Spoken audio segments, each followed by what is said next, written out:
Hey, how's it going? Got a short one for you today. Gonna talk about an AR pistol that I put together early 2021 and that died late 2022. I'm hoping I can help others avoid the same mistakes I made with this dumpster fire back alley abortion of a build. I'd heard that 7.62x39 ARs were in general just a bad idea, but I wanted to have a crack at it and see if my luck would be any better. Spoiler alert, it fucking wasn't. Also a little disclaimer, I barely have any footage of this gun, so enjoy some miscellaneous shooting clips. Let's start with the most obvious poor choice of this build, a 7.5-inch pistol gas system length barrel. Not only that, but a fucking Bear Creek Arsenal barrel as well. This Bear Creek Arsenal barrel was hilariously overgassed. With an H3 buffer and a Springco Red maximum power buffer spring, this thing was still painful to shoot. The recoil was so excessive, it fucking broke the KK shockwave brace I had on it at the time. Every time you pulled the trigger, it felt like Bruce Lee was 1-inch punching your shoulder, and it was absolutely awful. That being said, high recoil in guns can be fun. I love shooting 12-gauge 1-ounce slugs, but the difference is that with an actual stock, the force doesn't just bruise the shit out of your collarbone. If I had my SBR lower at the time this build existed, it would have been a little more pleasant to shoot, I guess. The gassing was so crazy, it murdered the Midwest Industries free float quad rail I had on it. The threads in the handguard, supposed to screw the screws into, completely stripped out after a few hundred rounds. I sent it back to Midwest Industries, and they replaced it free of charge though, so, W customer service again for that company.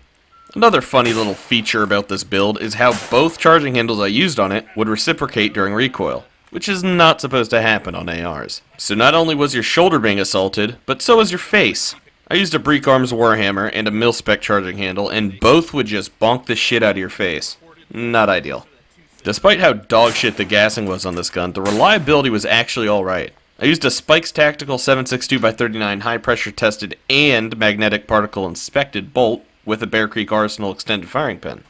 I put these parts in a Ruger AR-556 bolt carrier that is oxide coated and chrome lined.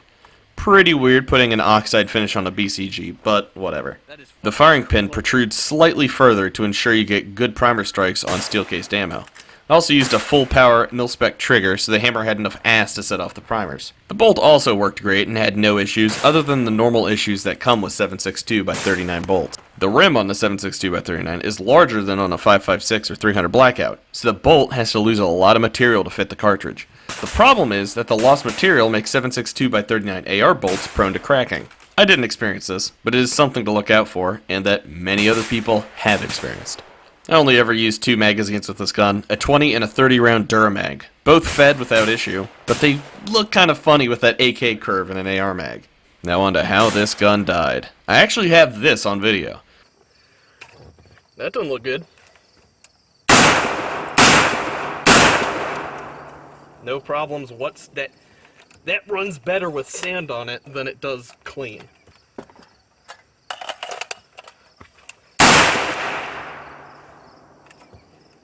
We're in battery. And we locked open. Shake it off. Now we have sandy ammunition in the mag. This is where I think we're going to have problems. Yep. Bolt did not go fully into battery.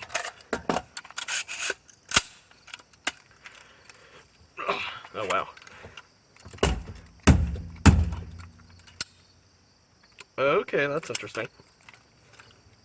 It's in battery.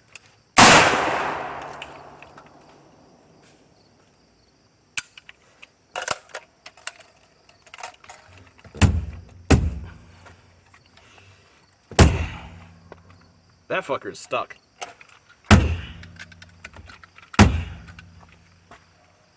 We are out of commission. I was shooting it, sprinkling loose dirt on the bolt carrier to see if I can induce a malfunction, and oh boy, we did. On the 553rd round this gun ever fired, it died. The case got stuck more than I've ever experienced before. The extractor was also slipping off the case rim and eventually just fucking tore it off. I tried using a rod to smack the case out, but it would not fucking move. When I got home, I tried again. No luck. I used a paint can opener to hopefully pry the case out of the chamber. No dice. Eventually I tried drilling the case out and had no luck there either, as the walls of the case were so stuck I couldn't even pry them out from the chamber end of the barrel. It was simply DED dead. Some might suggest sending it to a gunsmith, but I'll be real, why the fuck would I spend money on that service to rescue an overgassed Bear Creek Arsenal barrel? You get what you pay for, folks. I've since then sold some of the parts used in this build, and will probably never fuck with building a 7.62x39 AR again. I'd rather just get an AK, to be honest.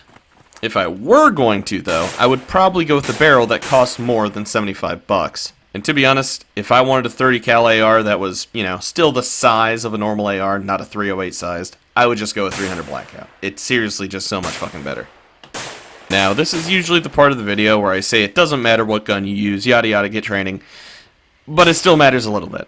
Make sure that your gun's at least somewhat functional, please. But honestly, you should still dry fire and you should still live fire, yada yada, take care of yourself. This gun was a piece of shit, rest in piss.